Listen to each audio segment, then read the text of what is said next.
The Carino Grandstand has gotten a quick makeover for Friday's huge event.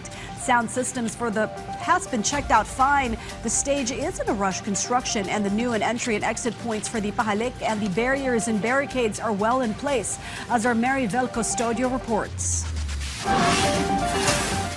From Batangas, 70-year-old Mirla traveled to Manila to attend Mass at the Minor Basilica and National Shrine of Jesus Nazareno or Quiapo Church. She expressed her deep gratitude to the Lord for helping her overcome the trials she faced as a solo parent. Habang malakas pa ang aking tuhod, pupunta ko sa Kanya dahil maraming biyaya talagang binigay sa akin dito. Pasalamat ako sa Kanya lagi. Mga pagsubok na binibigay, tinatanggap lagi. Dahil binabalik din naman niya. Sinubukan lang na tayo niya kung paano natin nagmamahal ng totoo sa Kanya. Meanwhile, the Coronel family also traveled from Hagonoy, Bulacan to visit Quiapo Church. Pamilya ko, tsaka mga ipag ko, tsaka buong anak ko. Taon-taon, no, parang ginawa na po namin yung panata. Tuwing birthday ng asawa ko, tsaka birthday ko, halos kasi kalapit na ng kapistanan ng Nazareno. Marshals of Quiapo Church continue to assist in ensuring the orderly entry and exit of mass-goers and to from the church. Personnel from Philippine National Police and Philippine Coast Guard were also deployed around Quiapo to maintain security. This is as continued influx of devotees is expected, with the traslasyon scheduled this Friday. Barangays in Quiapo are also preparing for the upcoming traslasyon. A lot of yung mga barangay officials natin dito sa Quiapo are already preparing. Kahapon lang po nagko-conduct ng mga flushing para sa mga kalye, nagre-repaint na rin po yung mga ibang barangay. Madami na po, handang-handa naman na po yung not just yung city government, kundi yung national government, pati rin na po hanggang sa barangayan po talaga ay ready na po yung mga officials po natin.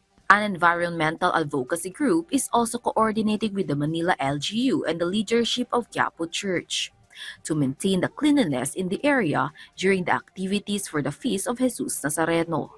Meron po kaming gagawin sa January 9 na during the Pahalik sa Luneta ay meron po kaming part po namang maging bahagi kami ng clean up. At pagkatapos po ay magkaroon po ng monitoring ng basura during the traslasyon.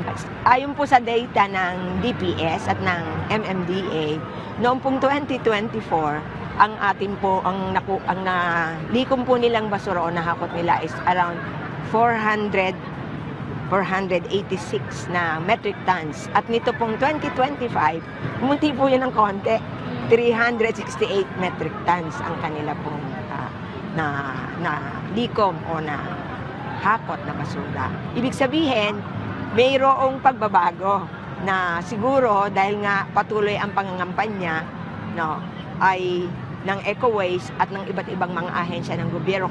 Sana ay iwasan natin at magbawas ng lilikaing basura during the traslasyon. A reminder, especially to senior citizens and those accompanied by children who wish to join the activities for the Feast of Jesus Nazareno, do not forget to bring food, water, and identification card. The stage set up at the Carino Grandstand in Manila is still in full swing, as the Pahalik for Jesus Nazareno will take place starting tomorrow night. The sound system or speakers are already set up, and the stage setup is nearing completion. The Metropolitan Manila Development Authority or MMDA is also continuing to install barricades for the lines that will be used during the Pahalik. A new system for the entrance and exit points for the Pahalik will also be implemented. The goal is to speed up the procession to about 15 hours, faster than more than 20 hours it took last year. Motorists are advised that several roads will be closed tomorrow until the Andas of the Jesus Nazarene has passed. This includes the routes of Independence Road to Katigbak Drive, portions of Rojas Boulevard and Padre Burgos, Ayala Bridge, the stretch of Carlos Palanca Street, up to Globo de Oro, Solano Street, and Padilla Street. The entire stretch of P. Castle Street up to Mendiola or Legarda will also remain closed to give way to emergency vehicle and other rescuers. For those coming to España, motorists may take Quezon Bridge, MacArthur Bridge, or Jones Bridge toward Padre Burgos or Intramuros. Devotees coming from R10, Tondo, and western areas may use Manuel Rojas Bridge or Delpan Bridge. Meanwhile, those coming from northern and eastern areas may pass through Nagtahan Bridge or Mabini Bridge, exiting towards Otis or United Nations Avenue. The public is reminded that it is strictly prohibited to move against the flow of the procession. Devotees heading to Quirino Grandstand may pass through Taft Avenue, Calao Avenue, and Rojas Boulevard. More than 18,000 police officers and 1,000 MMDA personnel will be deployed on the day of Traslasyon. Meanwhile, tents for the MMDA First Aid Station and portalets are already on standby. Vel Custodio for the National TV Network for a new and better Philippines.